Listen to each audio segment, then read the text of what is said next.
All right, Shalom, three amigos. That is to say, Donald J. Trump, Tulsi Gabbard, and Robert Kennedy. Now, I'm here to look at my heredity and what have you. I have one great grandfather whose name was John Brown. You look at American history, he had a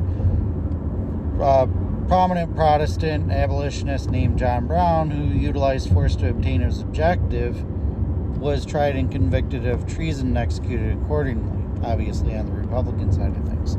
Now, you look at another side of my family, and I had another great-grandfather named John F. Kennedy, which, per what my dad says, makes me distantly related to the very same JFK that Robert's related to, right? I'm a Kennedy. So then you look at another side of my family, and you go to my great-grandmother again. My great-grandmother, actually, her maiden name is Stewart, right? And if you go trace her lineage and what have you, you can trace it all the way back to Europe and what have you, and I believe that makes me a descendant of the royal family, right? So the Stuarts, the House of Stuart, like Mary, Queen of Scots and everything else, right? That lineage, right?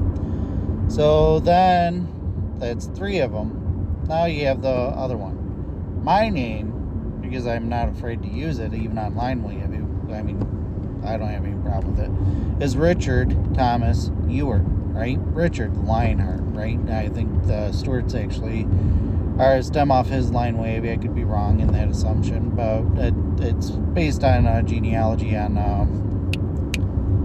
Ancestry.com a long time ago. So either way, then you have the Doubting Thomas part of it, but I'm named after both of my grandfathers. And then you have my last name, Ewart, E-W-E-R-T, which typically isn't a last name in Europe. It's typically a first name in England, right?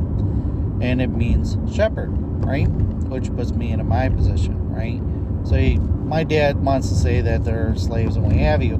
But you look at it in American history, a lot of people don't understand that the Irish were indentured servants in America too, right? Cromwell basically deported the Irish Catholics from Ireland and sent them to America to be indentured servants, to where they were forced to breed with the African slaves and create I wouldn't say a race, their offspring were black.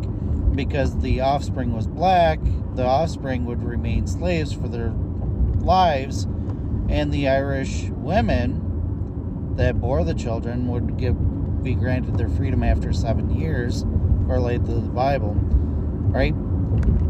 They would remain behind because they didn't want to leave their children behind, right? So, that said, now you put into biblical history, and maybe one, you look at the Irish that were indentured servants.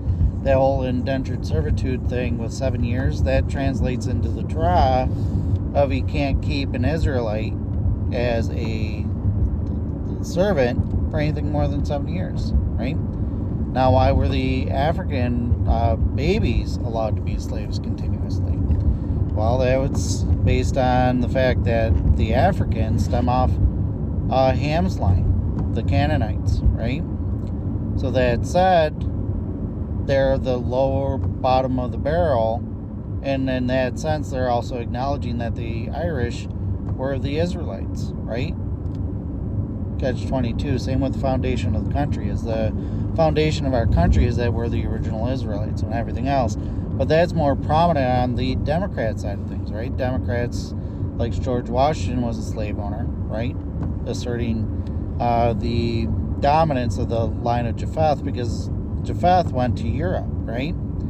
So you put that into correlation with what's going on in modern day. That's where a lot of Democrats they have a little bit of play on the fact that, yes, there's a lot of white supremacy in the United States of America, but that's still prominently mostly on the Democrat side of things, because the Freemasons, again, George Washington, Freemason, Benjamin Franklin, Freemason, slave owner, right?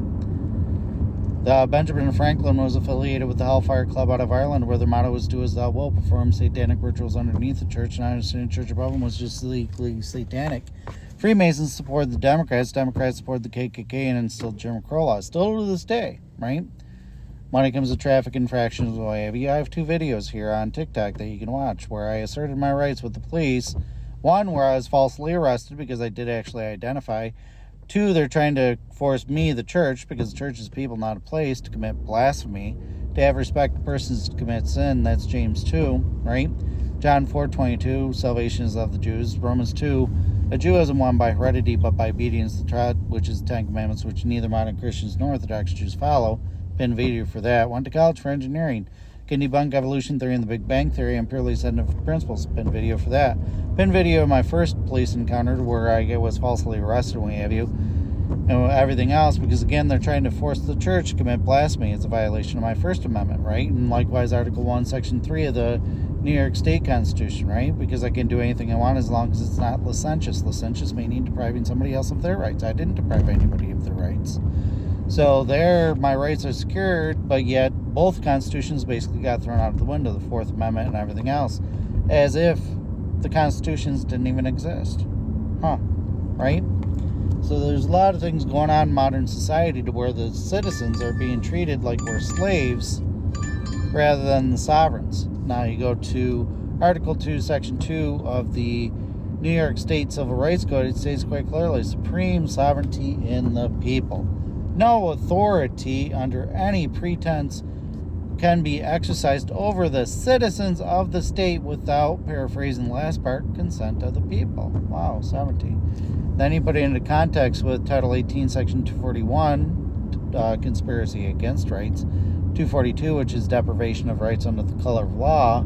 Then you have hate crimes, and then kidnapping, because when they falsely arrested me.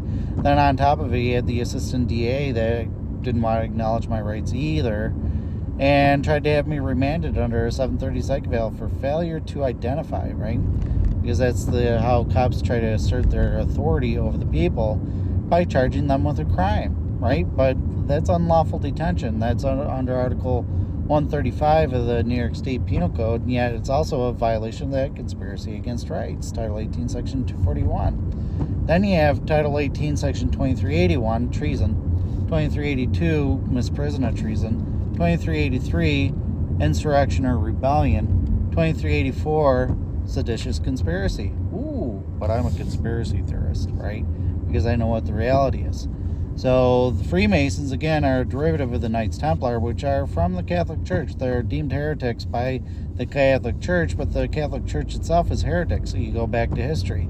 Emperor Constantine changed the Sabbath to Sunday, a literal day to worship the sun, which he took from the Egyptians, who took it from the Babylonians, where in Babylon, Nimrod was worshipped as the sun god Baal. His wife Semiramis was worshipped as Ishtar, the queen of heaven, where the concept of when you die, you go to heaven comes from. And their son Tammuz, being born after the death of Nimrod, was worshipped as his reincarnation, becoming the new sun god Baal. Oh, there you go. And then you have the Egyptian sun god worship and everything else, the transition to worshiping on Sunday, right? All the sun god worship and what have you, because it's derivative. It's not actually biblically aligned, right? Same with the Orthodox Jewish calendar. You look at the back of the United States dollar bill. Draw a Star of David, which actually is a symbol of Baal, where the pyramid is from Egypt, right? Obelisks and everything else. Look at all the symbolism in D.C. with all those Egyptian symbolism, right?